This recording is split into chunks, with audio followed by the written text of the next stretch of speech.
No maid survived more than 3 days with the ice-cold billionaire until she arrived and changed it all. Hello everyone. Before we begin today's story, I have a small favor to ask. Please hit subscribe and turn on the notification bell so you never miss our channel's new videos. It is quick, free, and the best way to support us in bringing you more dramatic stories. Your support truly means the world to us. Where are you watching from? Drop your city or country in the comments below. Thank you very much. Now, let us return to our main character.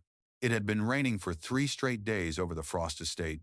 Thunder rolled through the hills, and lightning flashed across the enormous iron gates that guarded the mansion like a fortress. Inside, the long marble corridors echoed with emptiness. Every servant who had entered this house had left before the end of the week. Some said it was because of the silence. Others said it was because of him, Aiden Frost, the billionaire who never smiled. They called him the Ice King. He spoke little, trusted no one, and fired any maid who dared to meet his eyes for too long. That evening, as the rain turned to sleet, a small figure approached the gates holding a black umbrella that the wind almost tore from her hands. Her name was Lena, 26 years old, a former nurse who had lost her job when the clinic closed down. With her mother's medical bills growing by the day, she had taken the only position that would pay enough private housekeeper to the richest man in the state. The guard looked at her with pity. "You know no one lasts here, right?" he said. Lena gave a small smile, her voice soft but firm. "Then maybe it is time someone does." When she stepped inside the mansion, the warmth did not greet her. The air was still, the lights dim, the scent of antiseptic and cold metal lingering in the halls. A woman in her 50s, Mrs. Calloway, the head housekeeper, led her through the corridor. "Do your work quietly," the older woman whispered. "Mr. Frost hates noise. Do not knock unless he calls. He does not like to be touched. Do not ever ask about the fire." "The fire?" Lena asked. But Mrs. Calloway was already walking away. Lena's footsteps echoed on the polished floor. Every portrait on the wall seemed to watch her. She reached the last door, heavy oak, half open, and peeked inside. The room was enormous, yet dim. Floor-to-ceiling windows overlooked the storm. And there he was. Aiden Frost sat in a wheelchair near the window, staring out into the night. His right hand rested on a cane, his left hand unmoving. Even from the doorway, Lena could feel the weight of his solitude. The rumor said he had survived a fire 3 years ago, one that took his wife and burned part of his body. Since then, he had not let anyone close. She cleared her throat softly. "Good evening, Mr. Frost. I am Lena, your new—" His voice cut through the air, low and sharp. "You will not last 3 days. None of them do." Her heart pounded, but she did not step back.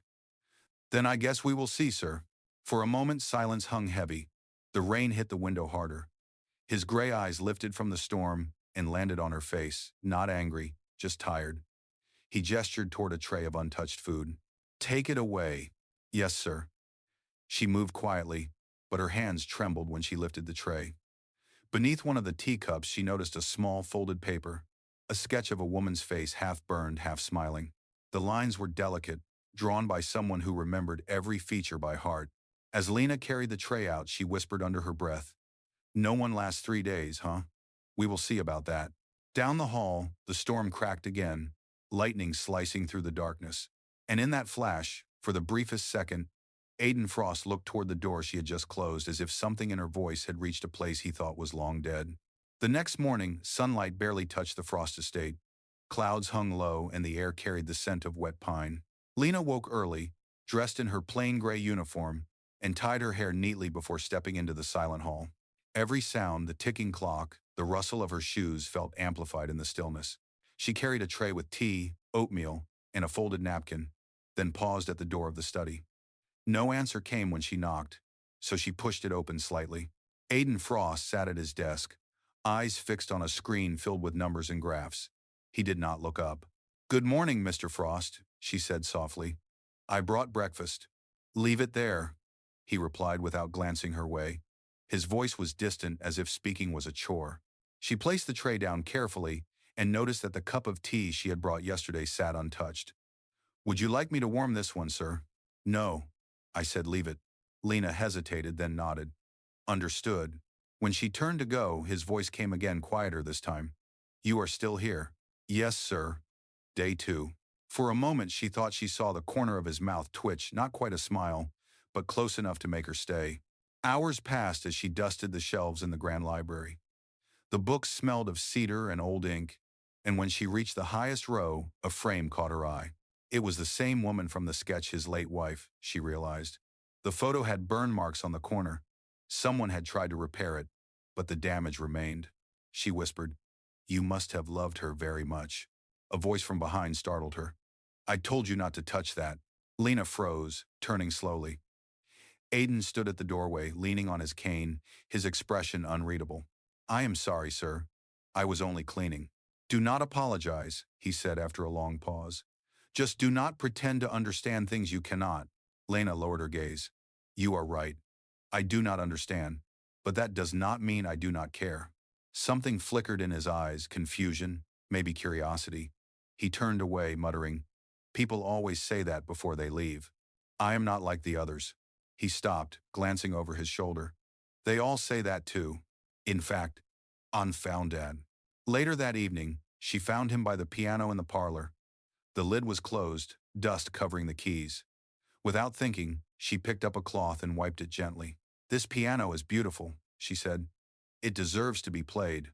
Aiden's jaw tightened. "No one touches that piano." Lena nodded, folding the cloth. "Then I will keep it clean until someone does." When she left the room, he stayed there, staring at the piano long after her footsteps faded. His reflection in the glossy wood looked older, lonelier, a man haunted by music he could no longer bear to hear. In her small attic room, Lena wrote in a notebook before bed, "Day 2.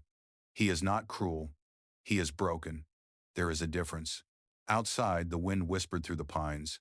Inside the Frost estate, for the first time in years, someone had spoken to Aiden Frost without fear, and somewhere deep beneath the ice, something began to stir.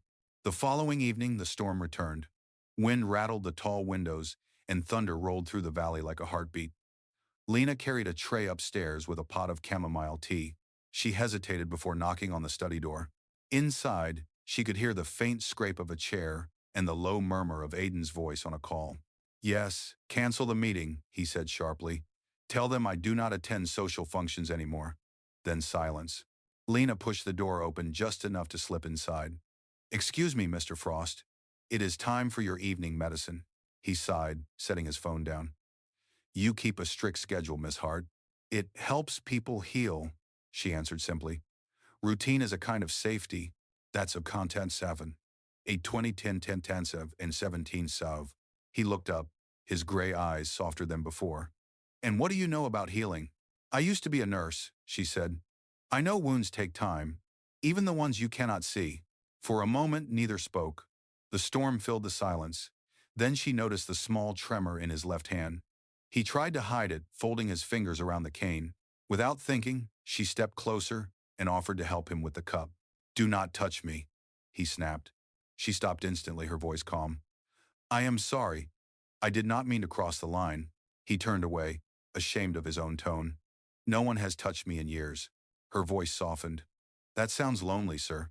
His eyes closed. "It is safer that way."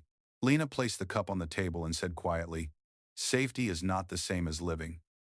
Then she left the room, her heart pounding, unsure if she had just been brave or foolish. Later that night, as she made her rounds through the hallway, she heard a faint noise, a crash, followed by a heavy thud. She rushed to the study and found Aiden on the floor beside his wheelchair, his cane lying just out of reach. "Mr. Frost," she gasped, kneeling beside him. "Are you hurt?" He winced, pain flickering across his face. "I slipped. I told you not to come in here. And I told you that healing takes time," she replied firmly. "Let me help you." He stared at her, breathing hard. Finally, he gave a small nod. She slid her arm under his shoulders, careful not to touch his burned skin, and helped him back into the chair. For a man who commanded empires, he suddenly looked fragile, human. When he caught his breath, he whispered, "You are the first person who has not run away." Lena smiled faintly. "That is because I was never running toward your money. I just see someone who needs a little kindness." For the first time since she had entered the mansion, Aiden Frost did not dismiss her words. His voice dropped to almost a whisper. "You remind me of her." "Your wife?" He nodded once, his eyes lost somewhere far away. "She used to say the same thing. That kindness can bring a man back from the dark. Lena placed the blanket over his lap and said softly, "Then maybe it is time to prove her right." As she turned off the lamp, the storm outside began to ease. The thunder faded into a low rumble, and a thin silver line of moonlight slipped through the window. Aiden Frost sat in silence, his fingers brushing the blanket she had tucked around him. For the first time in years, the house did not feel like a tomb. It felt like the beginning of something fragile, uncertain, and alive. The next few days passed quietly. The rain stopped, and soft sunlight filtered through the high windows of the Frost estate. Dust particles floated like tiny stars in the beams of light. Lena's routine settled into rhythm. She brought Aiden his tea at 7, read to him from the morning papers at 8, and checked on the garden by noon. He no longer dismissed her with a single glare. Instead, he listened, sometimes even asked questions. One morning, she found him near the piano again. He sat there, his hands resting on the closed lid. The air was thick with silence. "Do you play, Mr. Frost?" she asked gently. His eyes stayed fixed on the wood. "I used to. My wife was the real musician. I have not touched it since the fire." Lena placed the fresh flowers she had brought on the table beside him. "Then maybe it is time the house heard music again." He gave a dry laugh. "I would not even know where to start, Docketes." She hesitated before sitting on the bench. "You could start by letting me try." His eyebrows lifted slightly, but he did not stop her. Lena pressed a single key. The sound was soft, a little out of tune, but warm. Then she began to play a slow melody, uncertain at first but steadier with each note. When she finished, she turned and found him watching her. No anger, no coldness, just quiet reflection. "That song," he said, "was my wife's favorite." "I am sorry, I did not know." "You could not have known," he replied. But it did not hurt to hear it again. From that morning, something shifted. Aiden began to move more on his own, walking small distances with his cane. Lena helped him stretch his arm, guiding him through slow physical therapy exercises. At first he resisted, but her steady patience wore through his pride. "Breathe," she said during one session. "Pain means the body is trying. That is a good sign." He grunted, his hand trembling. "You sound like a doctor." "Just a stubborn nurse," she smiled. "And stubbornness heals too." Later that week, while cleaning the study, Lena accidentally knocked over a small wooden box from the shelf. It fell open, scattering papers across the floor. Among them she saw medical reports, photos of the accident, and an old insurance policy stamped with unfamiliar initials HL. She frowned, gathering the papers quickly before Aiden could see, but curiosity burned in her mind. That night she reread the documents by the dim light of her lamp. One line caught her eye. "Fire investigation closed due to lack of evidence. Suspected internal sabotage." The next morning, she tried to act normal, but her mind spun with questions. When she entered the study, Aiden was already there, staring at the same wooden box. "You found it," he said quietly, not looking at her. Lena swallowed hard. "I did not mean to intrude." "It does not matter. Everyone thinks it was an accident. I thought so too until I saw the report." "Sabotage?" she asked softly. He nodded. "My company had competitors. One of my partners wanted control. The fire started in the lab below our house. My wife was upstairs." His voice cracked, the first real break in his control. "I have spent 3 years trying to forget, but maybe forgetting is not the same as forgiving." Lena stepped closer.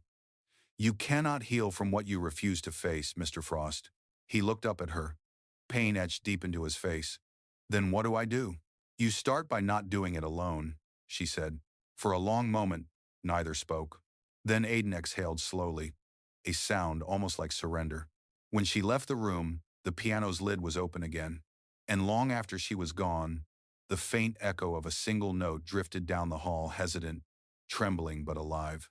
The morning after the discovery of the fire report, the air inside the Frost estate felt heavier. Aiden had hardly spoken since the conversation in his study. He spent most of the day near the piano, lost in thought, his hand resting on the keys but never pressing them. Lena could sense his silence was not anger this time, it was grief fighting its way to the surface. When she entered with his breakfast tray, he did not even look up. "You do not need to keep doing this," he said flatly. "You have done your job." Lena placed the tray down gently. "My job is not finished until you can walk out of this house without that pain in your eyes." His tone sharpened. You think you can fix me? No, she said quietly. I think you can fix yourself. You just forgot how. He stared at her for a long time, his jaw tight, his eyes unreadable. Then he turned back to the window. Leave it there, he said again. But Lena did not move. She reached into her apron pocket and placed something on the piano lid, a folded sheet of music. This was in the bench, she said. It is the song your wife wrote. I thought maybe you should have it. For the first time in days, his hand trembled as he reached for the paper. The handwriting was delicate, familiar, the notes smudged with age. I have not seen this in years, he whispered. Lena nodded. Play it for her, Mr. Frost. Or just for yourself. That night, she stayed later than usual, quietly cleaning the hall while he remained in the parlor. Around midnight, the sound came soft at first, hesitant but unmistakably music. The first few notes were broken, uncertain, then stronger, flowing into a melody that filled the mansion with warmth it had not known in years. Lena leaned against the doorway, smiling through the tears she did not expect. Aiden's shoulders shook as he played, the pain in every note raw and human. When the final chord faded, he bowed his head. She would have loved that, Lena said softly. He looked up, and for the first time, there was something new in his eyes. Peace. You were right, he murmured. It does not hurt as much as I thought it would. In the days that followed, Aiden began to change. He walked farther without the cane. He opened the windows to let the air in. He even joined Lena in the garden once, his face turned toward the sunlight. The staff who had tiptoed around him now watched in quiet disbelief as their employer, once feared, once frozen, spoke with warmth again. But one evening, as Lena organized the library, she came across another document, this time a financial transfer with a familiar signature. Henry Lowell, Aiden's former business partner. The date matched the week of the fire. Her hands shook as she read the numbers. It was proof. The fire had been no accident. She hurried to Aiden's study, her voice urgent. You need to see this. She placed the paper in front of him. He did it, Aiden. Henry Lowell. He took out an insurance claim the same week as the fire. He tried to destroy you. Aiden's face darkened. His fingers clenched around the edge of the desk. I trusted him, he said, his voice low, trembling with fury. He was like family. Lena took a step closer. Then it is time to stop letting him haunt you. You deserve justice, not guilt. He looked at her, the storm returning in his eyes. And what if justice destroys everything I have left? Then it destroys what was already broken, she replied. And you build something better from the ashes. For a long time, he did not answer. Then finally, Aiden Frost picked up his phone and made a single call to his lawyer. His voice was steady, commanding, alive. When he hung up, he looked at Lena. You are right, he said. It is time. Outside, thunder rolled again, but this time it did not sound like a warning. It sounded like change. The next morning, the Frost estate was no longer silent. For the first time in years, people were coming and going, lawyers, investigators, even a few trusted board members. Lena watched from the hallway as Aiden moved among them, no longer hiding in the shadows of his grief. His posture was straight, his voice calm but firm. Henry Lowell, his former partner, had been arrested earlier that morning. The police found evidence of financial fraud and insurance manipulation connected to the fire that destroyed Aiden's home and claimed his wife's life. The truth had finally come to light. When the meeting ended, Aiden walked into the garden where Lena was tending to the lavender plants. The air smelled of sun-warmed earth and fresh blossoms. He stood there for a long moment before speaking. It is done, he said quietly. He confessed. It was all for money. Lena straightened, brushing soil from her hands. Justice is not always gentle, Mr. Frost, but it is always right. He gave a faint smile. You sound like someone who believes people can start over. Do now. I do, she replied. Every day we wake up is a chance to begin again. They stood in silence for a while. The breeze moved through the lavender, filling the air with its soothing scent. For the first time, Aiden looked peaceful. I have not been in this garden since my wife planted these, he admitted. She said lavender keeps the soul calm. I never believed her until now. Lena smiled softly. She was right. That evening, the house felt alive again. The staff spoke freely, music played quietly in the background, and Aiden joined them for dinner in the main hall. He sat at the long table that had gathered dust for years, his expression lighter. When he lifted his glass, he caught Lena's eye. "To new beginnings," he said simply. The next few weeks brought more change. The Frost Foundation reopened, this time with a new mission funding burn rehabilitation centers and programs for victims of trauma. Aiden asked Lena to help oversee the medical outreach side. She hesitated at first, unsure if she belonged in that world again. But his voice was gentle when he said, "You have the heart for it. That is what this place needs." Working beside him each day, she began to see the man behind the title. The quiet strength, the humor returning in small doses, the gratitude that flickered every time their eyes met. Sometimes she would catch him lingering in the doorway while she reviewed reports, just watching her with that subtle, unfamiliar warmth. One afternoon, as she arranged files in his office, Aiden entered holding a small box. "I wanted you to have this," he said. Inside was a silver locket with an engraving that read, "Thank you for staying." Lena looked up, surprised. "Aiden, I cannot accept this." "It is not payment," he said softly. "It is acknowledgement." Everyone else walked away. "You stayed until I found my way out." Her throat tightened. "You did not need me to fix you, Aiden. You just needed someone to remind you that you were not broken beyond repair." He studied her face, his voice almost a whisper. "You did more than that." The words hung in the air, unspoken but heavy with meaning. Then he stepped back, the moment slipping between them, like light through glass. That night, Lena sat in her small attic room, turning the locket in her hands. Outside, the estate was quiet again, but it was a different kind of quiet now, no longer lonely but peaceful. Downstairs, Aiden stood by the window of his study, looking out at the moonlit garden. The piano lid was open again, and beside the sheet music lay a single sprig of lavender. He touched it gently, a faint smile curving his lips. For the first time in years, he whispered into the silence, "Thank you." And though she was far upstairs, somehow, Lena felt it as if the house itself had exhaled after holding its breath for far too long. 2 months passed, and the Frost estate had transformed. The cold walls that once echoed with silence now carried laughter, footsteps, and the faint notes of music drifting from the parlor in the evenings. Aiden had changed more than anyone could have imagined. He met with charity boards, visited hospitals, and spoke publicly about recovery and purpose. Everywhere he went, Lena was there, steady, calm, quietly keeping things running. Yet as the world seemed to move forward for Aiden, she began to feel something else growing inside her. A quiet ache she could not name. One late afternoon, while she reviewed medical reports in his office, she overheard a conversation between Aiden and one of his associates outside the door. "You know, Aiden," the man said, chuckling, "it is good to see you living again. The press is calling you the Phoenix Billionaire. They think your new assistant is the reason you came back from the ashes." Aiden's voice was low. "She is more than that. But some things are better left unsaid." Lena froze, her heart pounding. She stepped away from the door, unsure whether to smile or cry. That evening, when he found her by the piano, she tried to act normal. "You have been practicing," she said. He nodded. "Music is therapy, you said." "You were right again." "Oh well. I usually am," she teased, and he laughed, a deep, genuine sound that made her heart twist. But before she could reply, his lawyer entered the room holding a brown envelope. "Mr. Frost, I need your signature on the press release. The Foundation's gala is next week." Aiden's expression shifted. "The gala," he repeated. "I had forgotten." "You will be the guest of honor," the lawyer said, "and it would be wise to bring someone with you."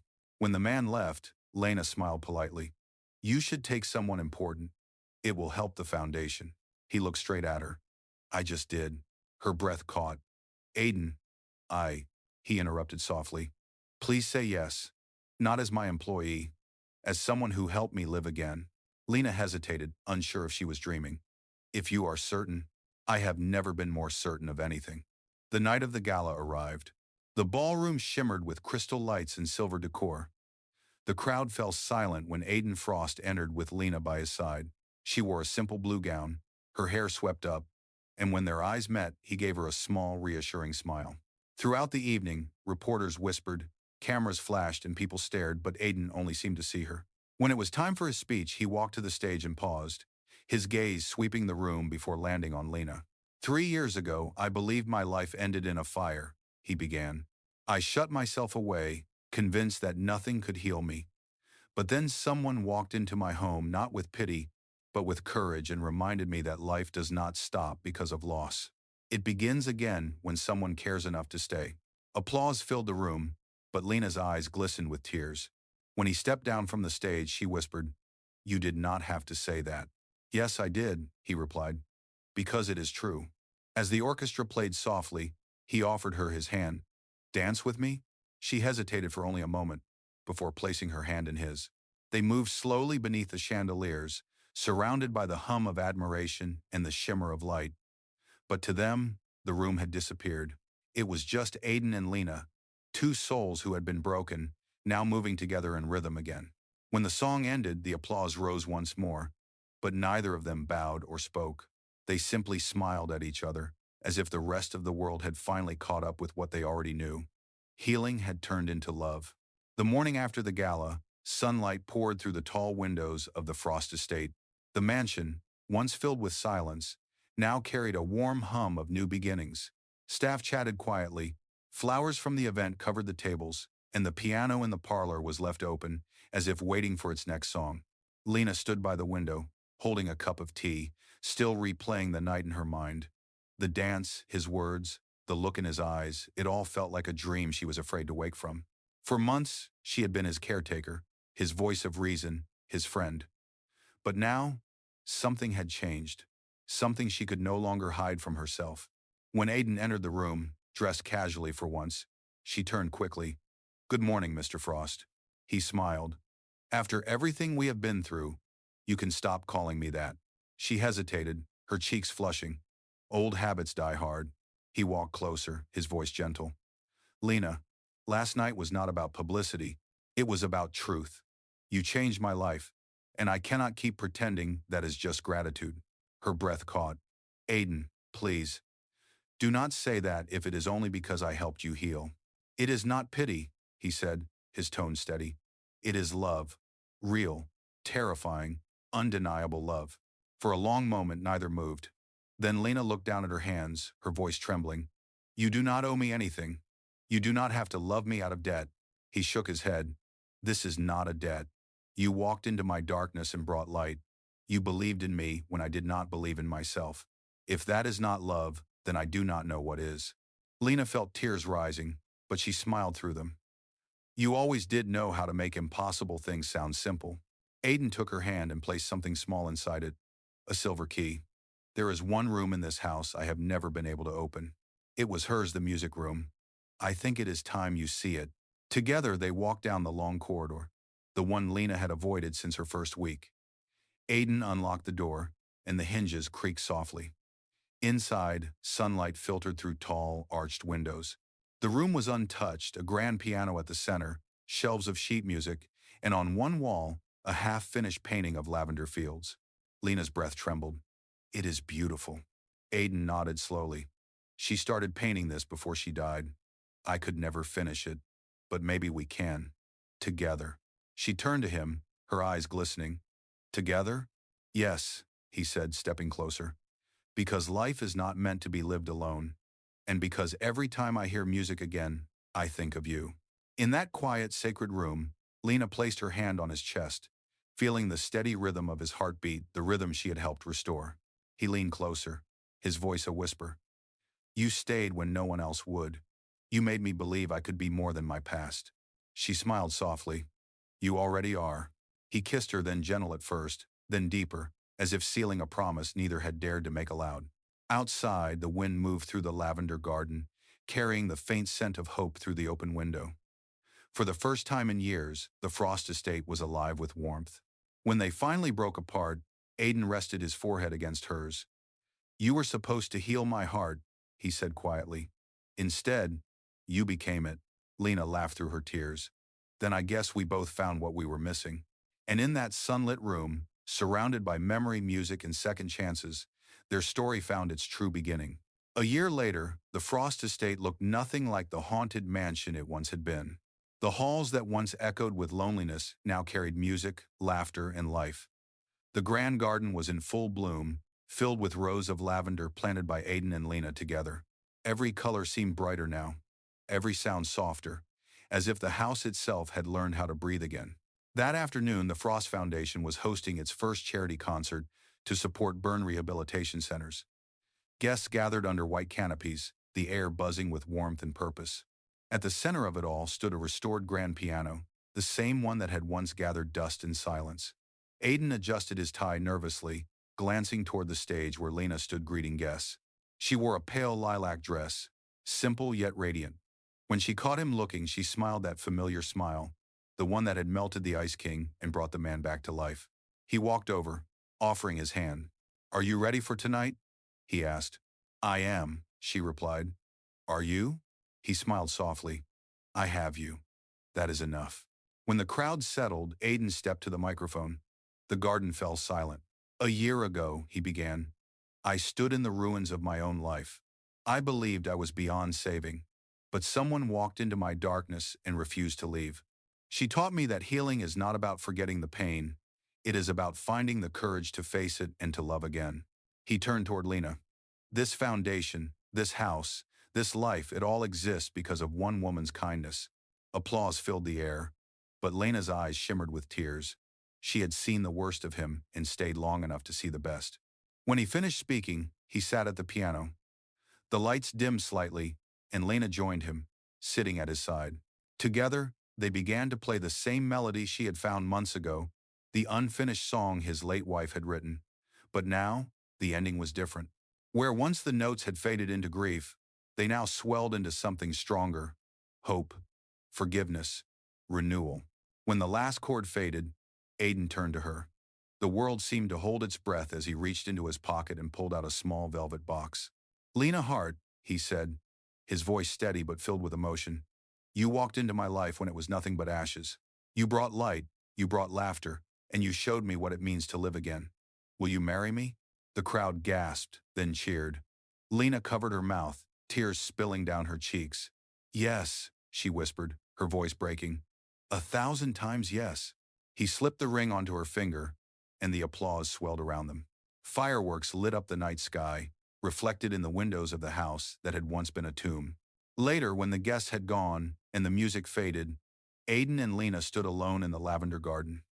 The moonlight bathed the flowers in silver, and the scent of lavender drifted through the air. "Do you ever think about how it all began?" she asked softly. He smiled, taking her hand. "Every day. You walked in when no one else would, and that changed everything." She rested her head against his shoulder. "It feels like the house finally forgave the past." He looked at her, eyes full of love. "It did, because you made it a home." The camera of memory would fade on that moment, two souls once broken, now whole, surrounded by the very garden that symbolized their healing. As the night deepened, Aiden whispered the words he had said the very first night they met, but this time with warmth instead of warning. "You will not last 3 days." Lena smiled, her eyes shining. "I plan to last forever." And under the endless sky, the Ice King and the woman who thawed his heart finally found their peace.